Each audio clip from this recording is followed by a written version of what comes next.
ಅದರ ಸಂಶಯನೇ ಇಲ್ಲ. ಅದಕ್ಕೆ ನಾನು ಹೇಳಿದ್ದು. ಈಗ ನಾನು ರಾಮನಗರ ಚನ್ನಪಟ್ಟಣದಲ್ಲಿ MLA ಇದ್ದೆ.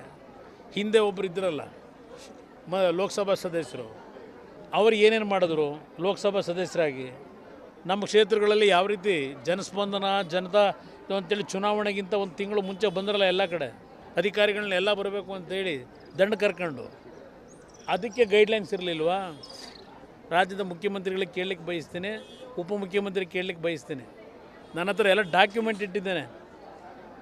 ಒಬ್ಬ ಲೋಕಸಭಾ ಸದಸ್ಯ ನಮ್ಮ ಬೆಂಗಳೂರು ಗ್ರಾಮಾಂತರ ಜಿಲ್ಲೆಯಲ್ಲಿ ಚುನಾವಣೆಗೆ 2 ತಿಂಗಳು ಮುಂಚೆ 5 ವರ್ಷ ಬರಲಿಲ್ಲ, 2 ವರ್ಷ 2 ತಿಂಗಳಿದ್ದಾಗ ಬಂದು ಹಳ್ಳಿ ಮೇಲೆ ಅಧಿಕಾರಿಗಳ ದಂಡ ಕರ್ಕೊಂಡು ಏನೋ ಈಗ ಹೊರಟಿದ್ದಾರಲ್ಲ ಉಪಮುಖ್ಯಮಂತ್ರಿಗಳು, ಏನೋ ಚನ್ನಪಟ್ಟಣಕ್ಕೆ ಈಗ ಕಟ್ಟೆ ಹಾಕ್ತೀನಿ ಅಂತೇಳಿ ಆ ರೀತಿ ಏನು ಮಾಡಿದಿರಲ್ಲ. ಇವತ್ತು ಒಬ್ಬ ಕೇಂದ್ರದ ಮಂತ್ರಿ, ನಾನು ಲೋಕಸಭಾ ಸದಸ್ಯ ಅಷ್ಟೇ ಅಲ್ಲ, ಅಧಿಕಾರಿಗಳನ್ನು ಇವತ್ತು ಜನತಾ ದರ್ಶನದಲ್ಲಿ ಮಾಡಲಿಕ್ಕೆ ಸಾಧ್ಯ ಇಲ್ಲ. ಅದು ಒಬ್ಬ ಮುಖ್ಯಮಂತ್ರಿಗೆ ಮತ್ತು ಆಯಾ ಜಿಲ್ಲಾ ಉಸ್ತುವಾರಿ ಸಚಿವರಿಗೆ ಮಾತ್ರ ಅದು ಸೀಮಿತ ಅಂತ ಹೇಳಿ ನೆನ್ನೆ ಮತ್ತೆ ಸುತ್ತೋಲೆ ಹೊರಡಿಸಿದಾರಲ್ಲ.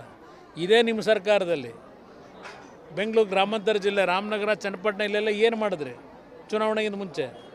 ನಿಮ್ಮ ಆದೇಶಗಳೇನಿತ್ತು ಆಗ? ಇದೆಲ್ಲ ನಿಮಗೆ ನಿಯಮಾವಳಿಗಳು ಜ್ಞಾಪಕ ಬರಲಿಲ್ವಾ? ಶಾಸಕರನ್ನ ಬಿಟ್ಟು ಕೆಲಸ ಮಾಡಬೇಕಾದ್ರೆ ಈಗ ಇದಕ್ಕೆ ಹೊಸದಾಗಿ ಇವತ್ತೇ ನಿನ್ನೆ ಕ್ಯಾಬಿನೆಟ್ನಲ್ಲಿ ಇದೇ ಒಂದು ದೊಡ್ಡ ಚರ್ಚೆ. ಕುಮಾರಸ್ವಾಮಿ ಜನತಾ ದರ್ಶನ ಮಾಡೋದೇ ದೊಡ್ಡ ಚರ್ಚೆ. ಯಾಕೆ ನಿಲ್ಲಿಸಬೇಕು, ಸ್ಕಟ್ಲು ಮಾಡಬೇಕು ಅಂತೇಳಿ. ಇದರಿಂದ ಸ್ಕಟ್ಲು ಮಾಡಲಿಕ್ಕೆ ಸಾಧ್ಯ ಇಲ್ಲ.